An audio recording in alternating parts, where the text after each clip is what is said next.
Oke. Nah, di sini saya mau sedikit sharing soal keuangan. Setiap bulan saya bisa sisihkan sekitar 20 juta rupiah. Wow, gede juga. Terus ya tabungan 10 juta aman. Oke. Terus utang kosong, dana darurat aman untuk 3 bulan dalam bentuk won. Saham Indonesia 20 juta. Oke. Terus aset properti ada tanah senilai 300 juta yang nantinya untuk rumah mungkin. Nice. Terus sejak awal 2024 dana sisian bulanan saya langsung saya alokasikan ke kripto. Sampai sekarang modalnya sudah terkumpul 500 juta rupiah dengan alokasi Bitcoin sekitar 100 juta dan sisanya altcoin. Wah, itu yang. Oke, lanjut. Nah, posisinya sekarang lagi floating loss 40%. Oke. Pertanyaannya, dengan sisa kontrak saya 2 tahun ini, saya pengen simalin penghasilan dan strategi investasi biar nanti bisa pulang dengan kondisi finansial yang kuat. Menurut Bro Tim atau Prof Kakak, apakah strategi all-in ke kripto masih bijak atau diversifikasi dan realokasi ke instrumen lain? Kira-kira begitu, Bro. Oke, lanjut Bro Kakak. Ini kayaknya mas-mas Jawa yang ini, Bro. Yang melek investasi ya. Ini mas-mas Jawa idaman lah ya ini. Iya. Idaman kita ngomong. Cuman yang jadi kita sayangkan tadi ini ya, kriptonya 500 juta. Gede banget. Iya.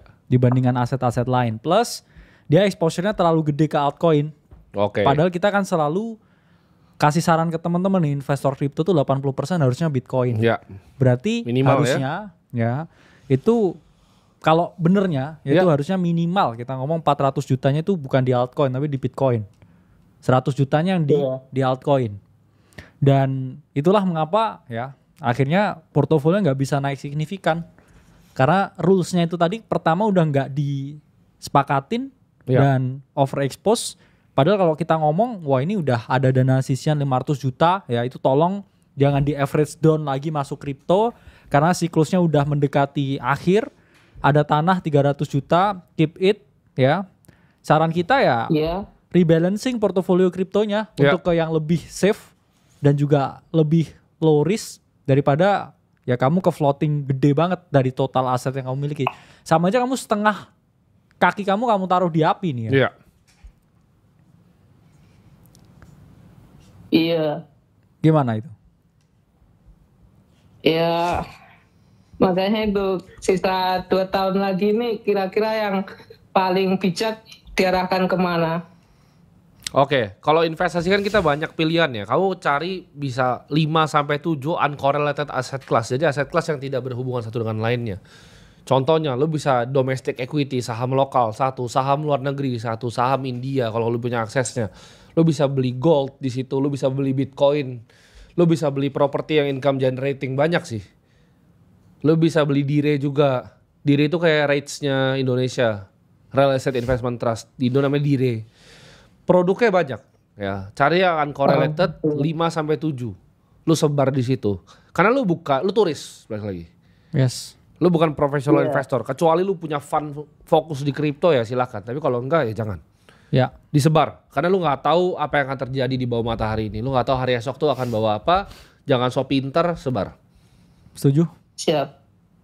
Oke, langsung siap dia, mantap nih. Bener, karena kan ya harus gitu bro. Harus kita mempersiapkan yang terburuk sambil berharap yang terbaik. Jangan kebalikannya. Nanti kalau kebalikannya ya kita jatuh ke dalam delusi. Seakan-akan kita bisa kalahin market terus menerus. Padahal untuk ya investor dan juga orang biasa, kamu udah oke banget ya. Dengan kamu kan merisikokan banyak hal ya. Dengan kita ya ngomong ya. Kamu kan juga udah bekerja ya di migran luar Indonesia.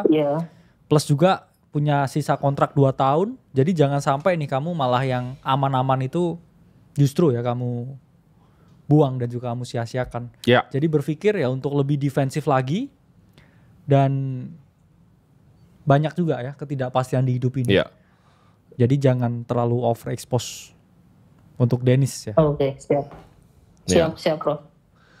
Ini ada yang bilang nih, ada yang nanya lagi bro ke gua. Apakah menggadai SK PNS di bank itu langkah yang salah bro? Itu bukan sangat salah gitu. Lu take away income lu.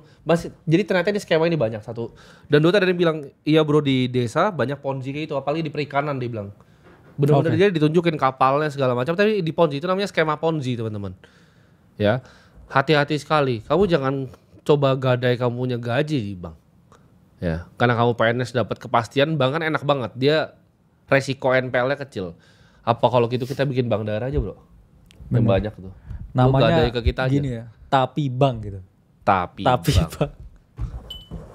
Bikin kali ya kita bank Iya. ya. Enak tuh. Bener. Sebar buat orang-orang bego kayak begitu enak banget tuh makannya. Tapi bank kemana? Tapi bank. Ya. Iya. Kita makanya Iya. bingung gua kayak kok ada itu? Itu kayak cuma ada di negara ini, bro. Ya benar Kayak sih. orang ngegadai dia punya gaji masa depan ke bank tuh cuma ada kayaknya di negara ini. Itu luar biasa gobloknya itu. Itu udah nggak bisa diselamatin tuh level IQ-nya kalau udah begitu. Terus dia bela lagi investasinya, soalnya itu hidup dia gitu. Karena semua gajinya di situ. Oh iya. Makanya dia dengerinnya tersinggung. Tersinggung Apa aku dia. ketipu? Aduh. Enggak. Enggak, SHM. Terus sekarang udah di grup WA-nya udah Nggak, heboh. udah nih. tanya, ya, dia Udah udah heboh tanya, nih. dia udah Kayak, tanya. Bang, ini SHM-nya beneran nggak atau fotokopian? HGB-nya bang, HGB-nya bang. Beneran gak nih sertifikatnya? Tahu dicek palsu. damn. Banyak ya, skema-skema Ponzi itu banyak banget. Dari robot trading. Bener. Karena orang Indo tuh pemalas ya bro. Mereka ditawarin yang begitu tergiur kan. Pemalas dan pemimpi biasanya. Pemimpi betul. Busuk ini emang ya. Jadi teman-teman jangan lupa ya untuk join di Discord-nya bro. Benar. Besok kita ada announcement yang penting. Jadi jangan sampai ketinggalan. Karena kita nggak bisa punya cara untuk reach kalian. Setuju. Jadi masuk ke komunitas ternak uang situ, Discord-nya langsung diklik aja, tinggal accept, 2 kali tombol.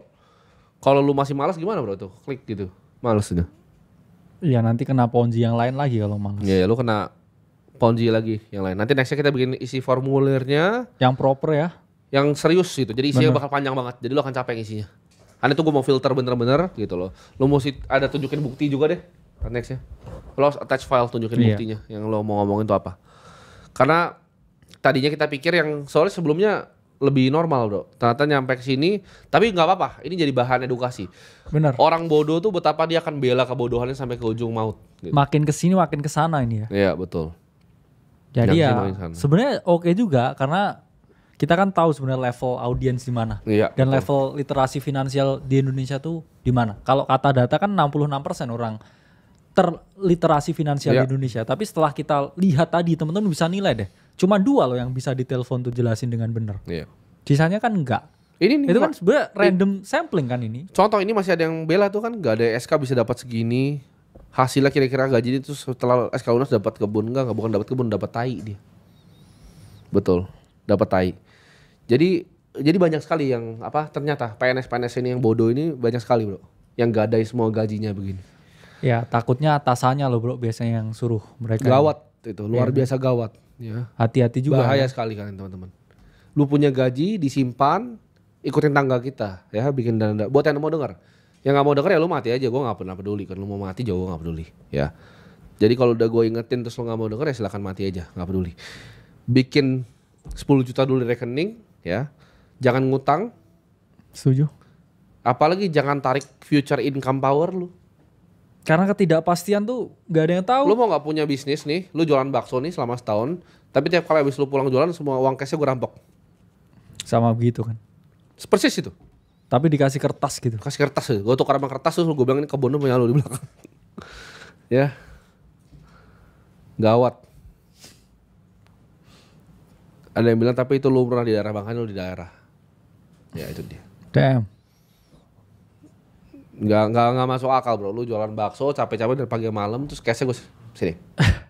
Sini. Tapi bang. Tapi bang. Itu kayak tadi bro kakak bilang bener skemanya. Gue punya 10 juta, gue kasih dia. Terus dia kayak nih bro, 5 juta hasil sawit. 5 juta dia pakai buat bayar LC. Damn. Skemanya gitu teman-teman ya. Jadi itu aja untuk hari ini. Jangan lupa masuk Discordnya.